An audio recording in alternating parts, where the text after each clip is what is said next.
মা টুনটুন, শোন মা, আমি কাজে চলে যাচ্ছি, তুই বাড়িতেই থাকবি কেমন, একদম বাহিরে যাবি না।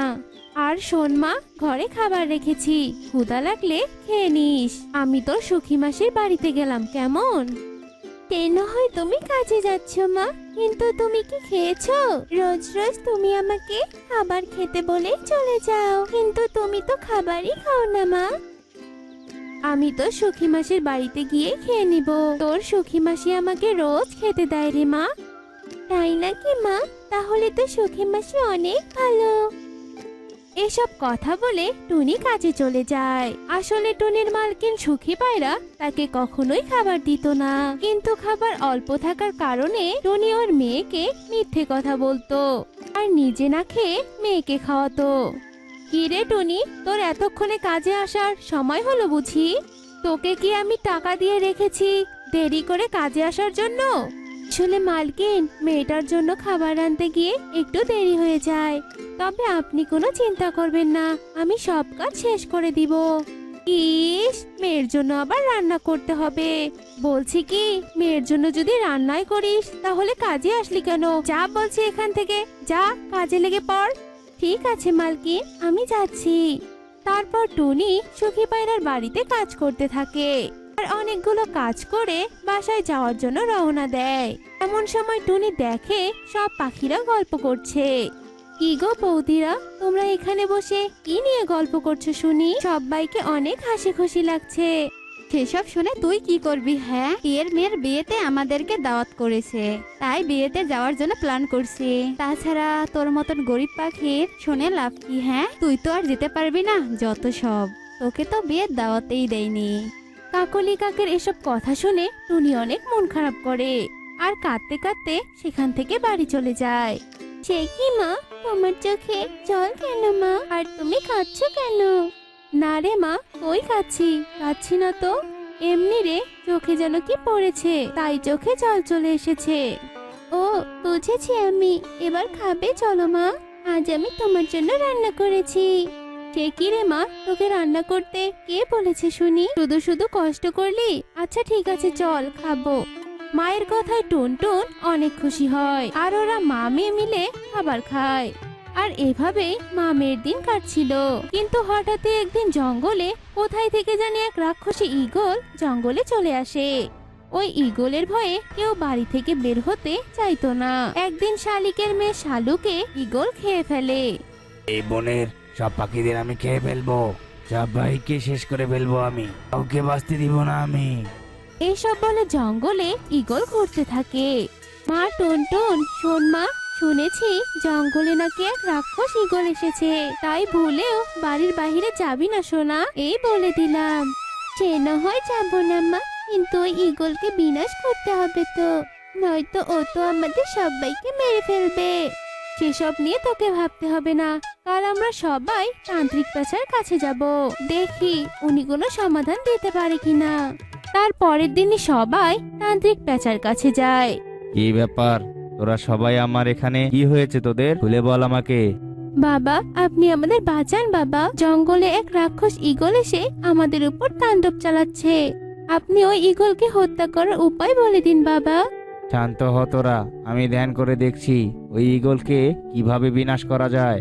এ কথা বলে পেঁচা ধ্যানে বসে আর অস্থির ভাবে চোখ খুলে বলে, সর্বনাশ হয়েছে, ওই ঈগলকে বিনাশ করা তো এত সহজ নয়। ওই ঈগলকে বিনাশ করতে হলে দরকার কালো লেবু, আর ওই কালো লেবু পাওয়া এত সহজ নয়। ওই কালো লেবু পেতে হলে তোদের 6টি লেবুকে অতিক্রম করতে হবে আর অনেক প্রশ্নের উত্তর দিতে হবে, আর তবেই তোরা কালো লেবুর কাছে পৌঁছাতে পারবি। আর শোন, চিম্বুক পাহাড়ে গিয়ে তোরা একটা লাল লেবু দেখতে পাবি, আর ওই লাল লেবুই তোদের পরবর্তী কালো লেবুর কাছে যাওয়ার রাস্তা দেখাবে, বুঝেছিস? পেঁচার এসব কথা শুনে সব পাখিরা ভয় পেয়ে যায়, কেউ আর লেবুর সন্ধানে যেতে চায় না। তখন টুনটুন বলে ওঠে, আমি যাব লেবু আনতে, তোমরা এখানেই থাকো, আমি যাচ্ছি লেবু আনতে। তারপর টুনটুন লেবুর সন্ধানে চিম্বুক পাহাড়ের উপরে চলে যায় আর গিয়ে সেখানে একটি গাছে লাল লেবু দেখতে পায়। আমি জানি টুনটুন, তুমি এখানে কেন এসেছো। শোনো, তুমি যদি আমার প্রশ্নের উত্তর দিতে পারো তবে তোমাকে আমি নীল লেবুর সন্ধান দিতে পারবো। আপনি বলুন আমাকে কি প্রশ্ন? তবে বলো, কোন বস্তুর হাত পা নেই তবুও পুরো দেশে ঘুরে বেড়ায়? এটা তো খুব সোজা, মুদ্রা। মুদ্রার হাত পা নেই তবুও পুরো দেশে ঘুরে বেড়ায়। বাহ, তুমি অনেক সুন্দর প্রশ্নের উত্তর দিয়েছো। তবে তুমি চোখ বন্ধ করো, আমি তোমাকে নীল লেবুর কাছে নিয়ে যাচ্ছি। এরপর টুনটুন চোখ বন্ধ করে আর চোখ খুলে দেখে টুনটুন নীল লেবুর সামনে দাঁড়িয়ে। নীল লেবুর এখানে তোমাকে স্বাগতম টুনটুন। তবে আমার প্রশ্নের উত্তর দাও দেখি টুনটুন। তবে এবার আমায় বলো, পৃথিবী থেকে ভারী কি? পৃথিবীর থেকেও ভারী কি? পৃথিবীর থেকে ভারী হলো পাপ। পৃথিবীর সব থেকে ভারী জিনিস। বাহ, আমি তোমার কথায় সন্তুষ্ট হয়েছি। তবে তুমি আমায় ছুঁয়ে দাও, তবে আমি তোমায় হলুদ লেবুর কাছে নিয়ে যাচ্ছি। এরপর টুনটুন নীল লেবুকে স্পর্শ করতেই হঠাৎই সে হলুদ লেবুর কাছে পৌঁছে যায়। হলুদ লেবুর কাছে আসায় তোমাকে স্বাগতম টুনটুন। তবে তুমি এবার আমার প্রশ্নের উত্তর দাও দেখি। তুমি বলো তো, পাখিদের শেষ খাবার কি? এটা তো খুব সোজা, এটা হলো জল। কারণ আমরা সবকিছু খাওয়ার পরে জল খাই, তাই তো এটাই আমাদের শেষ খাবার। বাহ টুনটুন, তুমি তো অনেক বুদ্ধিমতী মেয়ে। তবে তুমি আমায় ফু দাও, আমি তোমাকে বেগুনি লেবুর কাছে নিয়ে যাচ্ছি। এরপর টুনটুন হলুদ লেবুতে ফু দিতে বেগুনি লেবুর কাছে পৌঁছে যায়। স্বাগত টুনটুন, আমি জানি তুমি অনেক প্রশ্নের উত্তর দিয়ে আমার কাছে এসেছো। তবে এবার আমার প্রশ্নের উত্তর দাও। আচ্ছা বলো তো টুনটুন, কাজলের থেকে কালো কি? বলো, কি ভাবছো? বলো আমার প্রশ্নের উত্তর। কাজলের থেকেও কালো?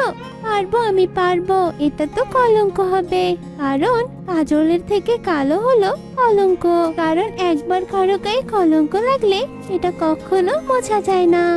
আমি অনেক খুশি হয়েছি টুনটুন, তবে তুমি এবার চোখ বন্ধ করো।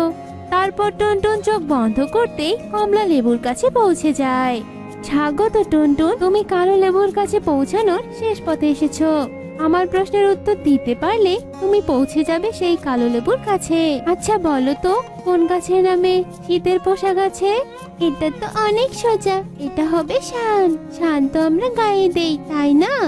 টুনটুনের কথা শুনে কমলা লেবু অনেক খুশি হয় আর টুনটুনকে কালো লেবুর কাছে পৌঁছে দেয়। এরপর টুনটুন কালো লেবু ছিঁড়ে নিয়ে জঙ্গলে চলে আসে আর সেই কালো লেবুর রস কিছু খাবারের সাথে মিশিয়ে কৌশলে সেই ঈগলকে খাওয়ায় আর সঙ্গে সঙ্গে রাক্ষস ঈগল মারা যায়। এরপর সব পাখিরা নিজেদের ভুল বুঝতে পারে আর টুনটুন ও টুনির কাছে ক্ষমা চায়।